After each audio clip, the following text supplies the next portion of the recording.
I'm back in Yorkshire. I've pulled the muscles in my shoulder and neck, and I've pretty much been on my back for a week, and I had to come back anyway because the club wanted the dinghy back, so mine's got a hole in it, so I had no choice but to leave the boat and come back home for well, until I fixed the dinghy. And then when I got back and took the outboard out of the boot of the car and put it in the kitchen where I normally store it safe, that started dripping petrol, so I had to put that outside pretty quick just for safety.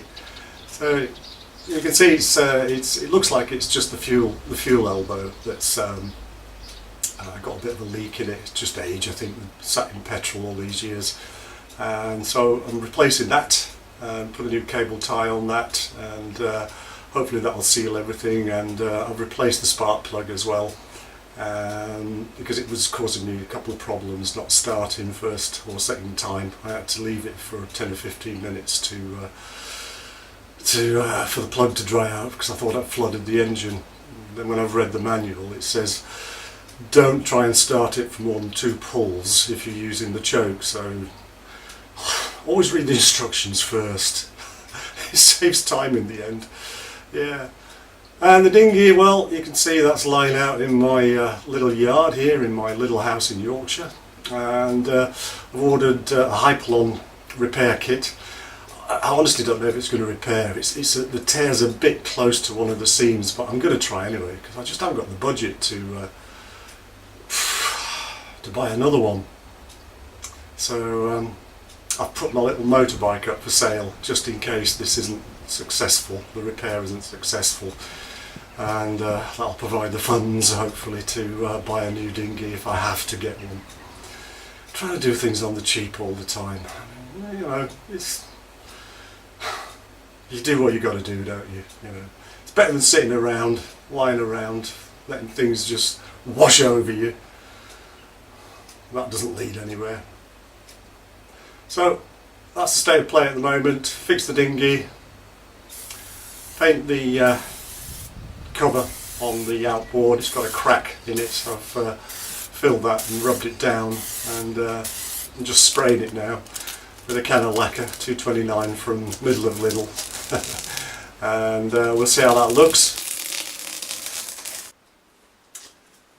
Okay, well, it's not absolutely perfect. A little bit of overspray just on the rubber here. That might just sort of come off with a bit of thumbnail scratching, but you know what? I'm quite pleased with that. So just to carry on from the last episode where I spent the first week aboard down on the River Medway on board Kiss Celtic meter yacht. Yeah, I cast off. I managed to find the courage. I was certainly a little afraid, not so much of casting off, but actually being able to moor to the swinging mooring buoy. That really concerned me, and I had to work up a bit of courage to think, well, I'm going to do this, yeah. So casting off was fine. Everything went okay. Managed to come out, get into the channel, no problems. Very light wind, great weather. Weather forecast was good for the rest of the day, and I thought, yeah, I'll set off. I'll go down to Queenborough and I'll moor up there for lunch and then come back. It's about 3.5 hours each way. So I got out into some clear water and I put up the foresail, and that was a bit of a problem. It was light winds. The sail kept getting caught on the standing rigging, and it took me a little while to work out what was going on, and it was simply because there's not enough wind just to prevent the sail from getting the knots on the sail to get entangled. So I did a little bit of that. Yeah, I managed to do some tacking. I didn't really want to put the mainsail up because I was on my own. You know, I just thought, well, I'm not going to push it, you know. It's nice weather. I'll have a little bit of a motor sail down towards the Thames estuary, towards the Second World War forts, and come back, and it's the first trip out in the boat, you know, let's give it a run and see how I get on and see what I can learn. And that was fine. It's good, navigated down the channels fine, not an issue at low water, no problems with that.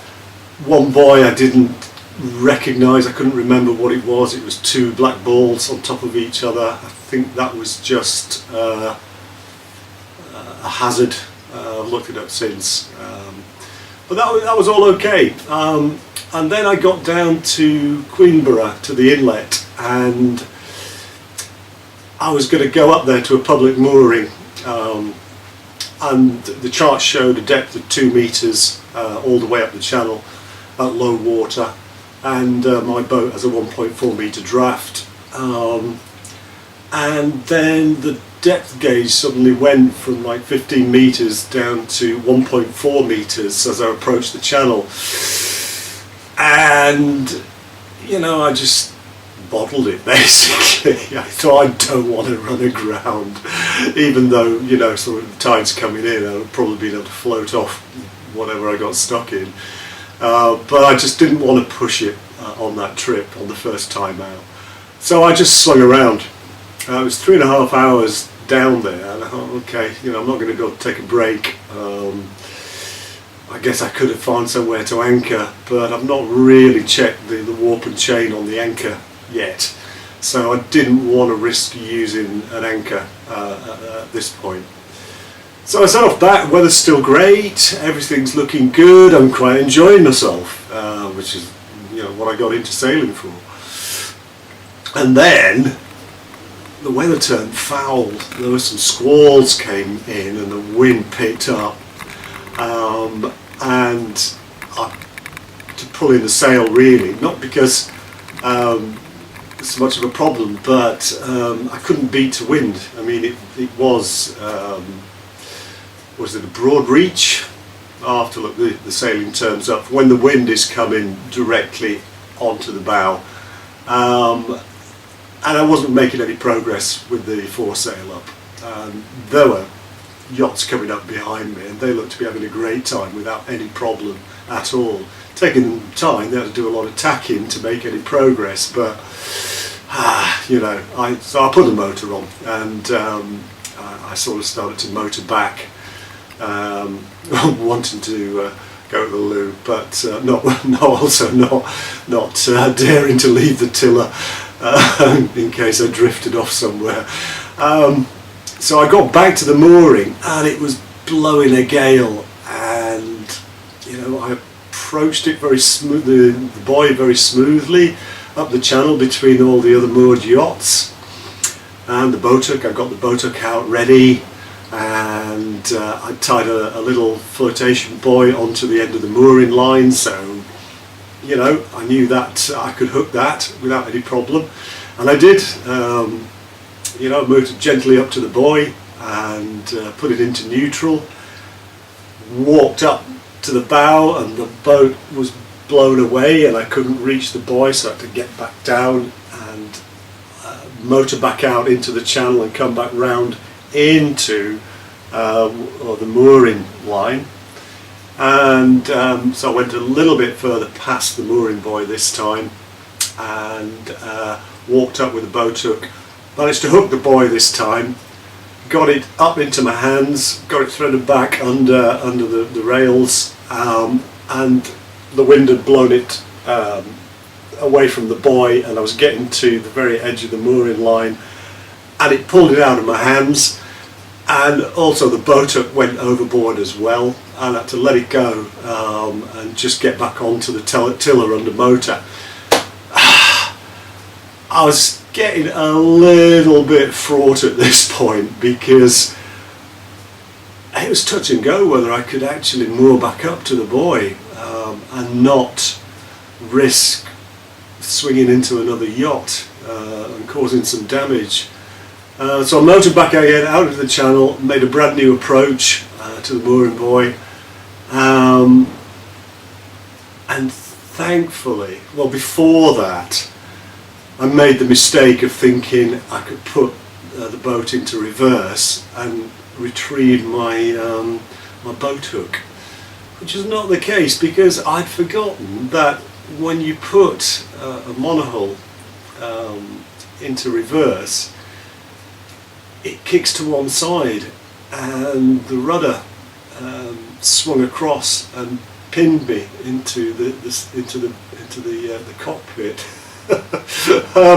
Only temporarily. It just knocked it back into neutral, got control again very quickly. But by that time, I was dangerously close to another moored yacht, and the back end of the boat, or the front end of the boat, sorry, was being pushed around into it by the wind.